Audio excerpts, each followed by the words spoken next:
This is what I have rigged up. Got myself a little ramp with a bunch of scrap 2x4s. So the idea is going to be to get the wheels on and to bring it down off of that into here. We're going to get these all hooked up on it. That is how we're going to roll it off of there, hopefully. Okay, so I got the wheels on. You can see that one kind of crushed the pallet board there. And we're going to try to pull it down onto this ramp. I'm going to get some help here in a second. Ready? Yep. 1, 2, 3.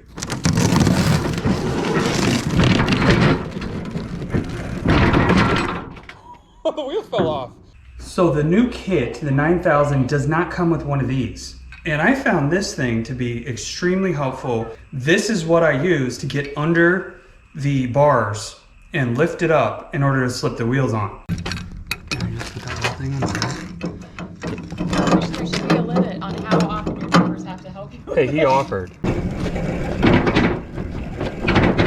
I got her in place and it's looking really good. For the record, the 9000 is actually 73 or so inches wide and 80 is about 76, 77 inches wide. It looks way cleaner than the other one. I mean, you don't see any exposed safety mechanisms or actuators. For all 4 of these orange ramps, they're orange by the way, the old ones were gray. The old ones looked better being gray, but they weren't as visible. Okay, I'm gonna take off this clip here and I'm not gonna lose it in my floor, okay? Take off the clip and you're gonna pull the rod out like this and then you're gonna attach it.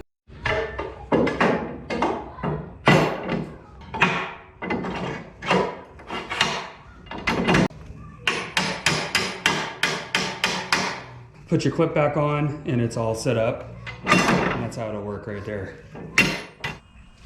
With the 9000, you get kind of a new and improved control unit design. It's a fully enclosed pedestal type design. It has wheels on the bottom. You are able to move it around, but it just looks so much better than the 80, in my opinion.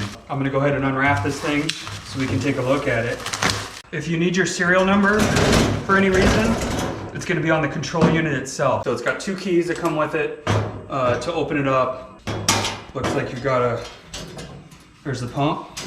So we'll dive into getting everything hooked up here in a minute.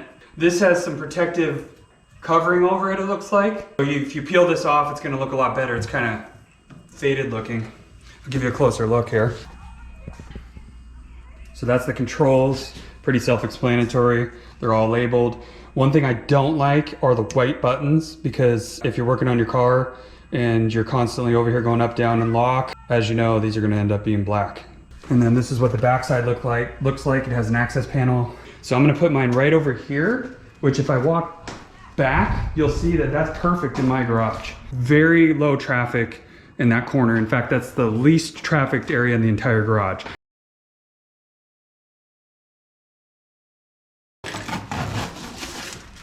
Looks fantastic. All right, it's time to get the cabinet open and take a look at what we have inside of there. It looks really nicely routed and everything looks protected.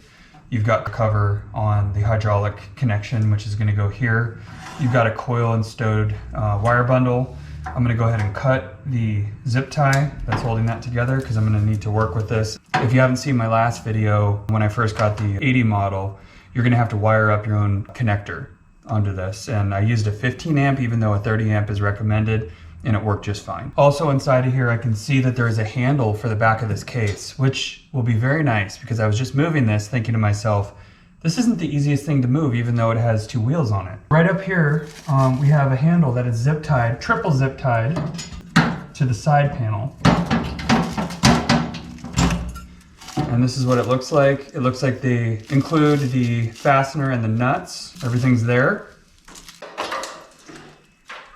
There is your access panel, and that will enable you to reach the fastener that comes through one of these holes up here and to tighten the nut on the back sides.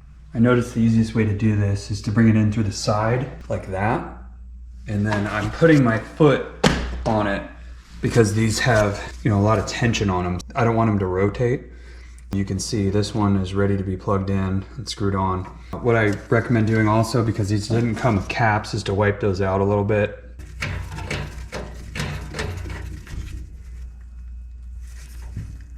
That's a 19mm right there, in case you were wondering.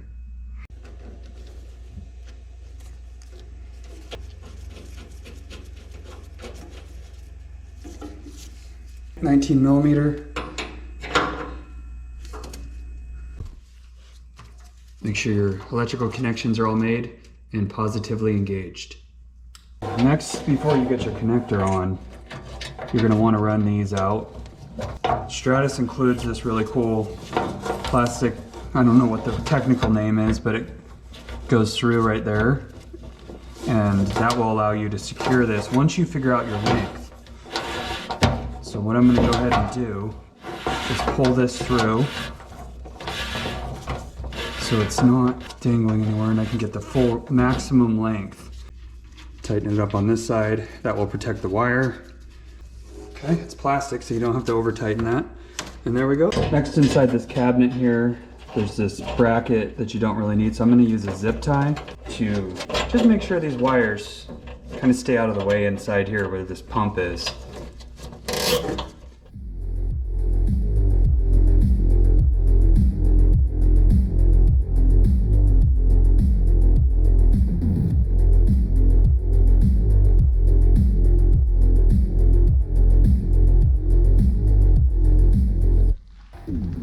Interestingly enough, this guide does not tell you to fill the reservoir with hydraulic oil. That being said, hopefully most people would know that that has to occur, but it's not completely self-evident. When you look in here, you're kind of, you know, just like ready to get going, but this cap here is where the hydraulic fluid goes in. It actually is a dipstick. So you can check the fluid level. I'm going to go ahead and get this thing filled up. I'm going to use ISO 46 again. Seem to have pretty good luck with that. You're going to need a funnel. Just make sure that your funnel is in there or you're going to have a big spill. Okay, and then this stuff you can get at Tractor Supply for about 50 bucks. It's 5 gallons. I'm not going to need that much. Use this cap as a dipstick here. Let's see where the mark is. Yeah, that looks good. It's right on that top mark. It's perfect.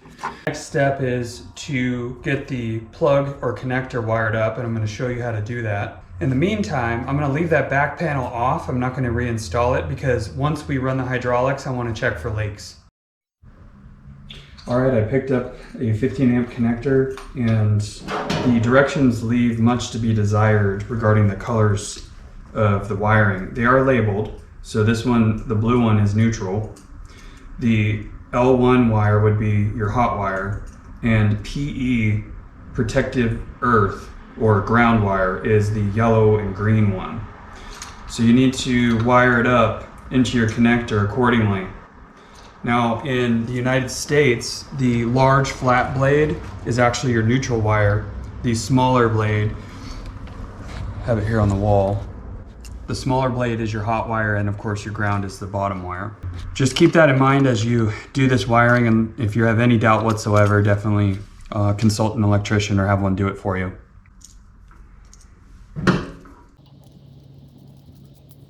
Ground, green and yellow. Right here we got the neutral wire, left, and hot L1, right side.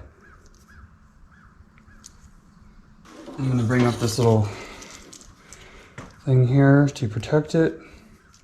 Plug her in and see what happens.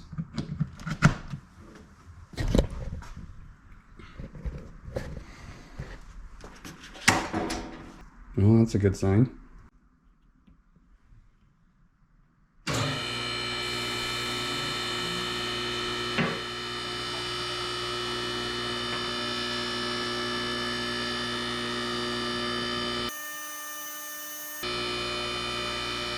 Switch system right here. So you got to be really careful of that. You don't want to break that. These are welded in place safety lock mechanisms. You got connections here, which go up and around and run down into here. Very clean. That's the difference I'm seeing immediately. between the 80 and this model is it's just really clean in here. There weren't bars to step on, teeth to step on as far as the safety locks go. So I really like how clean this lift looks. It just looks next level for sure. I'm checking over the hardware here to make sure everything's in place and everything's good. Some kind of a spring there. The actuators are tight. It's always good just to, you know, go over everything. Up inside here, everything looks pretty good. I'm gonna check, you know, take a peek at all the welds. Probably be a good idea to check these set screws right here, which would hold these pivot bars in place. All in all, I'm pretty impressed. Very heavy duty.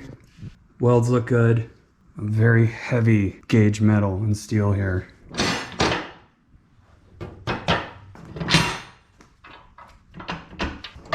Nice positive engagement.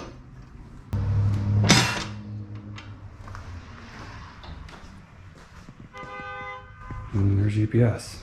So I think I'm gonna go ahead and put a piece of tape over the top of this just like I did my old one. It's just too loud for my garage. I can imagine in a busy shop that might be, you know, good to have. Okay, so I'm gonna take it up and down about 3 times to make sure that the hydraulic system is bled. One thing I've noticed right away is that this one doesn't have any pilot holes for securing this into concrete. The other one had holes pre-drilled in it so you could fasten it down to the floor.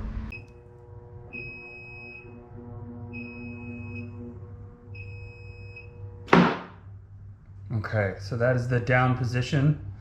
I'm gonna show you guys how to adjust the down speed. So you're gonna have to loosen this jam nut right here and then use an Allen wrench, and you turn it counterclockwise to speed up the down speed. I don't recommend adjusting the down speed when no load is on it. I know that sounds crazy, but if it's coming down pretty slow without a load on it, you should be fine with a car on it, and then you can mess around with this a little bit. Just be really careful not to engage the safety locks. If this thing is flying down and there's a car on it, you definitely don't want all that force going right onto those lock mechanisms.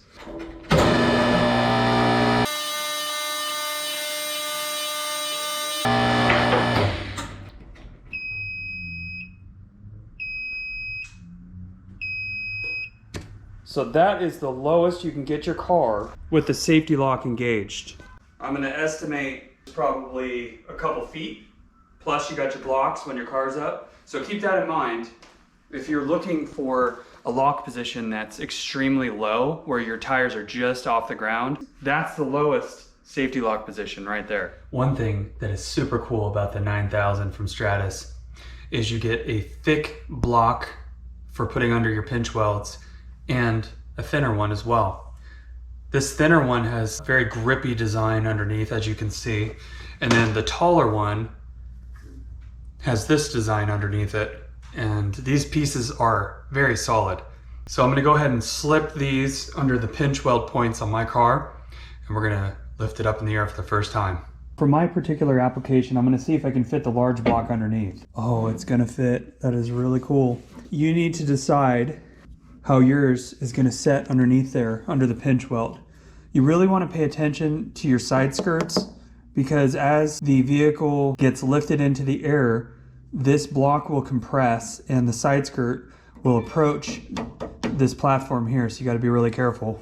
In the rear of this particular vehicle, I'm going to need to raise the ramp, so you simply lift it up and it locks into place. Then you need to decide which block will work for you, and I can tell you right now this taller one is going to work. I have a yellow mark where my pinch weld is, just for visibility's sake, and I can run this block either direction, so we'll give that a try.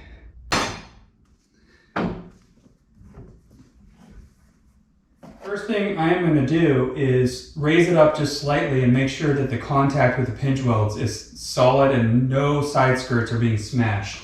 So I'm going to turn on the Stratus, and I'm going to start going up with it just a little bit, and I'm going to watch. And take a look under here and make sure that everything looks good. Since this is my first time raising this thing up, looks good over here.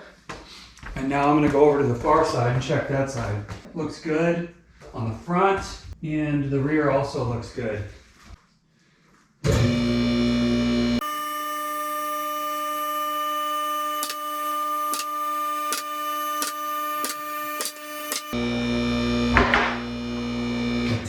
So that is the limit switch right there. That's as high as it'll go. That's pretty high up.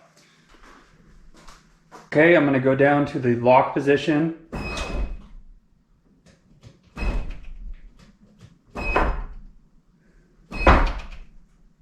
And what I like to do is I like to kind of tap this button, especially on your first go at it. Give it some taps. Just tap it in. Just tap it in. Just tap it in. Just tap it in. Give it a little tappy. Instead of just pushing it straight down, because if the speed right here happened to be set incorrectly and the thing came flying down, it has the potential to damage those welded in teeth for the safety mechanism. Safety locked in the fully up position, and I'm 6 foot tall and I can sit on the ground, and this is what it looks like. I'm gonna take off my splash shield, and I got plenty of room when I'm sitting on the ground. It's great for this. I got one of those dollies at Harbor Freight that, I guess you call it an oil dolly. I had to modify it a little bit, but I really like this thing. As you can see, you can raise it and lower it, and it works great. So I'm gonna do some work here on the trans cooler, so it might drip a little bit, and it'll just drip right into this. Perfect. Remember guys, when you're gonna go down with your lift, it's gonna go up and then go down as it comes off the safety locks. If you're in a residential garage and you happen to have the garage open and it's a close tolerance, make sure that you shut that garage so that you don't punch up into that garage. Same thing goes for a low ceiling or a drop ceiling. Make sure you're not going to run right into those structural components of your home.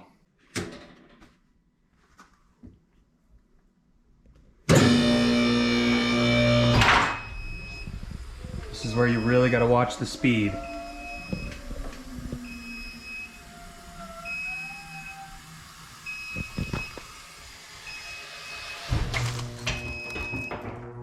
So it came down pretty quick there at the end. So we can make an adjustment inside this cabinet on that speed at the end. We might turn it just slightly clockwise, and I'll show you that right now.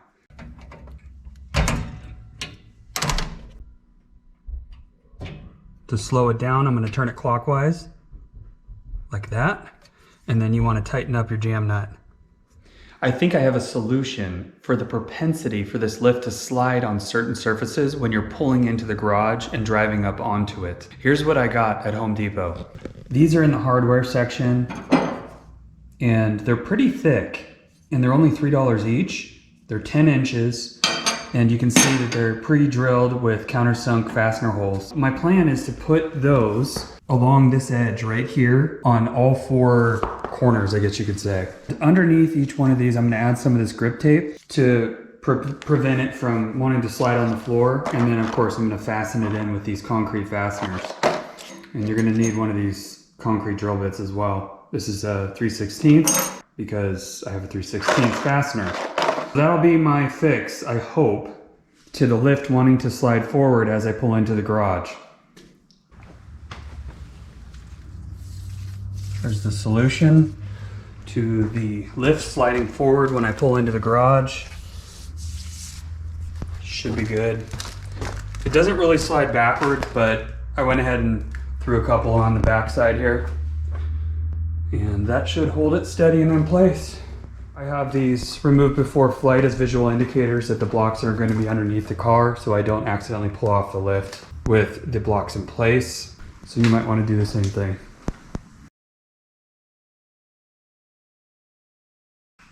There are many other uses for your STRATUS lift, such as building trailers or using the platforms as work surfaces. You have quite a bit of area here, and you can raise and lower this to your liking. Building this trailer took half the time it normally does when it's on the ground. Does anyone else have a workbench that ends up looking like this in the middle of a project? Use your STRATUS as a workbench. I mean, you could use it as 2 workbenches, but right here What a perfect spot. I mean, this is a fantastic work surface. You could even just use it as a place to set your tools while you work on a car or while you do something else. So that might be apparent to some of you, but it wasn't to me until I said, you know, maybe I should just raise this thing up and use it as a work surface while I'm doing something else over here. It's a perfect workspace. Perfect height, you can raise it or lower it to how tall you are. Look at all this stuff I can put up here.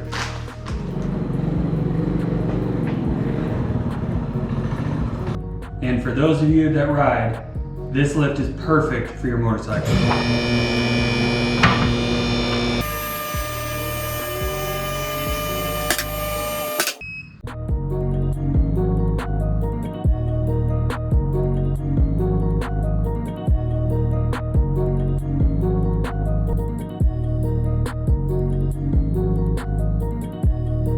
And last but not least, we have these truck crossbars, which enable you to lift up a body-on-frame vehicle. I'm gonna go ahead and get these unpacked, and I'm gonna show you what everything looks like inside this package. This weighs about 200 pounds. It's very heavy.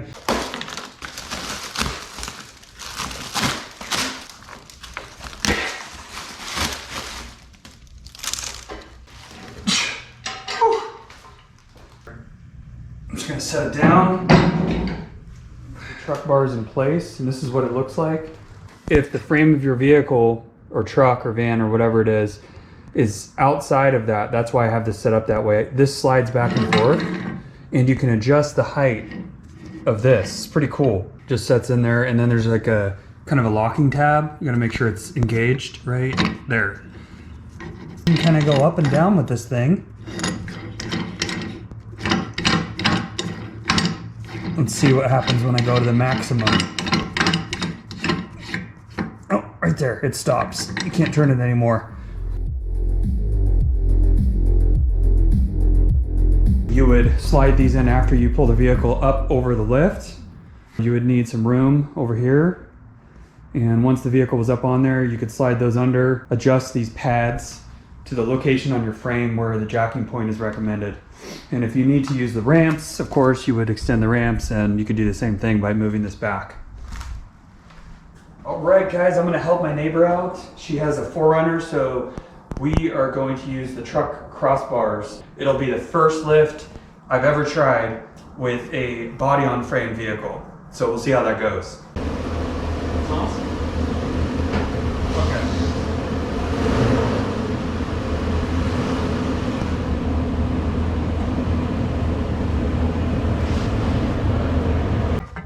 Spin this thing right up to the frame.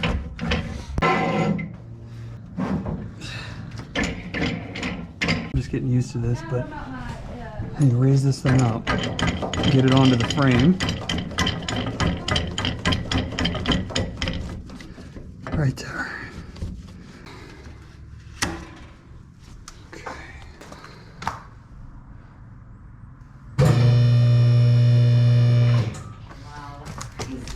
So now I'm just gonna, when I get it initially going, I always go around and take a look.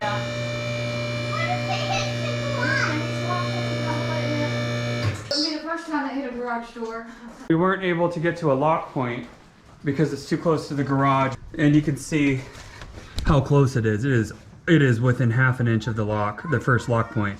Cool up in the air. It looks great. Everything is very solid under there. So we'll have to shut the garage in order to bring it up. Okay, big thumbs up from me on the truck crossbar option. If you have a body on frame vehicle, I highly recommend that option with your STRATUS lift. It will enable you to get those lifted or higher up vehicles up off the ground. Now in my case, I complained a little bit about the lowest lock mechanism not being available with my garage open. That was kind of my fault. I could have lowered those pedestals down, and that would have enabled the lift to go up just a little bit more and go to that first lock position. So if you get this option, be sure to keep in mind you can mess with the pedestal height. Big thumbs up from me. I highly recommend the truck crossbar option for anybody with a body on frame vehicle. One last thing before we sign off here. Some brackets arrived with this lift, along with these metal dowels. And I thought to myself, what on earth are these for? These are toe guards, and they actually will mount right here if you choose to do so. So this bracket with the included fasteners will mount right here, and this toe guard or metal dowel will go here, like this. The purpose of the toe guard is obviously to protect your toes from getting smashed by the lift coming down. And the CE designation on this lift required this. CE basically is short for a French word that means conformity. I'm choosing not to install these because that's going to be a far greater hazard in my garage. I wanted you to know exactly what those extra parts were for. If you choose to install them, that's up to you. Guys, I thank you for joining me on this episode. I hope this helps you in making a decision on putting a lift in your garage or your shop. I highly recommend the STRATUS lift. It's really, really nice. I'm happy with the 9000. They have other weights available, so be sure to check the link in the video description to go to the STRATUS website. If you came here from the STRATUS website, you already know some of the details about these lifts. Drop a like on this video, leave a comment. I appreciate your support. See you on the next episode. Here's another bump.